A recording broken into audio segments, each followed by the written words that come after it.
প্রশ্ন করেন। ম্যাম, প্রশ্ন হচ্ছে যে মানে প্রত্যেক মাসে ডিম আসছে এবং উনিও মেলামেশা করছেন, মানে ঠিক আছে সবকিছু, তাহলে কেন বাচ্চা হচ্ছে না? মোট কয় মাস আপনার হাজবেন্ড তো থাকেন একসাথে, দূরে একসাথে থাকেন না? হ্যাঁ। কয় মাস ধরে আপনারা একসাথে ট্রাই করতেছেন? আজকে 3-4 মাস ধরে। 3-4 মাস, কিন্তু আগেও 1 বছর ধরে ট্রাই করেছি, মাঝখানে হচ্ছে 5 মাসের একটা গ্যাপ নিয়েছি, এখন আবার শুরু করেছি। আপনার তো আমি আপনাকে বাচ্চা হওয়ার যে ফ্যাক্টরগুলি, যেমন টিউবাল ফ্যাক্টর, টিউব, বাচ্চা হওয়ার জন্য কী কী লাগে আমরা একটু বলি। শুক্রাণু লাগবে, গুড শুক্রাণু, গুড ডিম্বাণু লাগবে, এবং হলো টিউব ঠিক থাকা লাগবে, জরায়ুতে যে জায়গাটা বাচ্চা বসবে সেটাও ঠিক থাকা লাগবে, এবং আপনাকে যে সময় ওভুলেশন হবে সেই সময় হাজব্যান্ডের মেলামেশা করতে হবে, নাহলে তো শুক্রাণুটা যেয়ে পৌঁছাবে না।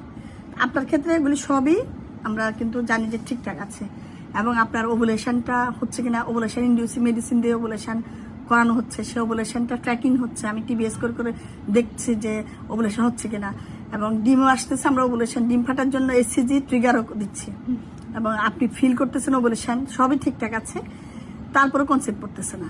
আসলে কনসেপশন একটা মিরাকল, কনসেপশনটা একটা মিরাকল। এখানে মিলিয়ন মিলিয়ন শুক্রাণু কম্পিটিশন দেয় একটা ডিম্বাণুর সাথে মেলানোর জন্য। যদি কোনো কারণে ডিমের কোয়ালিটি খারাপ থাকে, অর্থাৎ শুক্রাণু গেল ঠিকই, গুড শুক্রাণু তো সমস্যা থাকতে পারে, শুক্রাণু কম মোটাইল হতে পারে, শুক্রাণুতে মরফোলজিক্যালি প্রবলেম হতে পারে। মোটাইলিটি আমরা এক্সক্লুড করছি, নর্মাল পরিমাণ কেমন সেটাও আমরা জানি আপনার নর্মাল, কিন্তু মরফোলজিতে আমরা জানি না যে শুক্রাণুটা ডিম্বাণুকে ভেদ করবে, সেটার সম্বন্ধে আমরা কেউ জানি না কোনটা করবে। সেটা মরফোলজি বা তার জেনেটিক মেটেরিয়ালের যদি প্রবলেম থাকে তাহলে কিন্তু কনসেপশনটা আলটিমেটলি হবে না, যতই ডিম আসুক। আবার ডিম্বাণুতে যদি যে ডিমটা আমরা ফলিকলের মধ্যে, তার ডিমটা মাইক্রোস্কোপ দিয়ে দেখি না, টিবিএসে দেখেছি ফলিকল আসছে, কিন্তু ডিমের জেনেটিক মেটেরিয়াল সম্বন্ধে আমরা জানি না। জেনেটিক মেটেরিয়ালের যদি প্রবলেম আসে তাহলেও কিন্তু ফার্টিলাইজেশন হবে না। এটা হলো 1 নাম্বার, হলো টিউব ঠিক আছে, আপনার মেলামেশা ঠিক মতো করছেন, শুক্রাণু ঠিক আছে, ফার্টিলাইজেশন ফেলিওর হতে পারে ডিম্বাণু বা শুক্রাণুর গুণগত মানের প্রবলেমের কারণে। এরপরে ধরলেন ফার্টিলাইজেশন হলো, তাহলে এটা কিন্তু ফার্টিলাইজেশন হলেই যে জরায়ুর ভিতরে এন্ডোমেট্রিয়ামের ইমপ্লান্ট হবে তা নাও হতে পারে। যে কোনো হরমোনাল এন্ডোমেট্রিয়ামটা যদি ভালো প্রিপেয়ার না থাকে, এটা ইমপ্লান্টেশন ফেলিওর হতে পারে।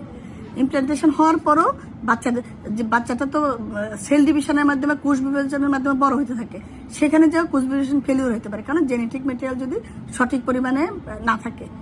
যদি কোষ বিভাজনে কিছু সেল বড় হয়, কিছু সেল নষ্ট হয়ে যায়, লাইসিস হয়, যদি বাড়ার চেয়ে লাইসিসের পরিমাণ বেশি হয়, সেই বাচ্চাটা বেনিশ হয়ে যায়। তাহলে প্রতিটা পদে কিন্তু বাধা, এই মিরাকেলগুলি পেরিয়ে যে বাচ্চাটা সার্ভাইভ করে সেটা আমরা দুনিয়াতে দেখি। তাহলে ডিম আসা মানেই কিন্তু বাচ্চা হয় না।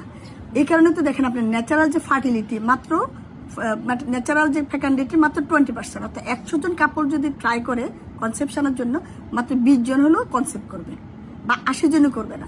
অর্থাৎ এটা হলো ন্যাচারাল সিলেকশন। সব ঠিকঠাক আছে, এদের কিন্তু সব ঠিক আছে, তারপরেও 100 জনের মধ্যে 100 জন কনসেপ্ট করবে না, মাত্র হলো 20 জন করবে, 80 জন করবে না। কারণ ওই যে ফ্যাক্টরগুলি কোনো না কোনোটা কাজ করে, সে কারণে করে না।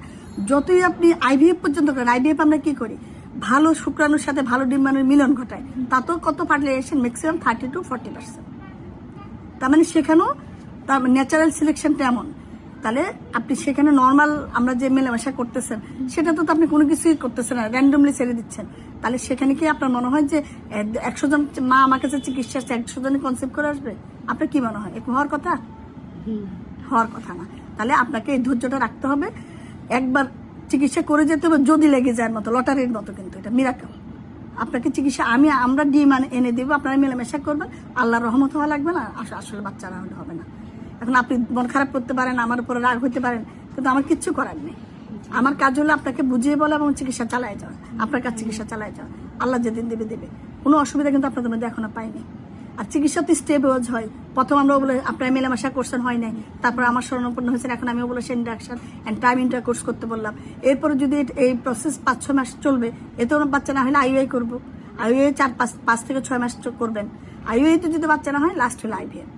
প্রত্যেকটা স্টেপ বাই স্টেপ আগাবেন, প্রত্যেকটা কস্ট বাড়তে থাকবে। তাহলে আপনাকে এই জন্য তাড়াহুড়া করলে যদি একটা স্টেপ বাদ দেন, আপনার ট্রিটমেন্ট কস্ট অনেক বেড়ে যাবে, সেই জন্য ধৈর্য ধরতে হবে। ঠিক আছে, ওকে, ধন্যবাদ।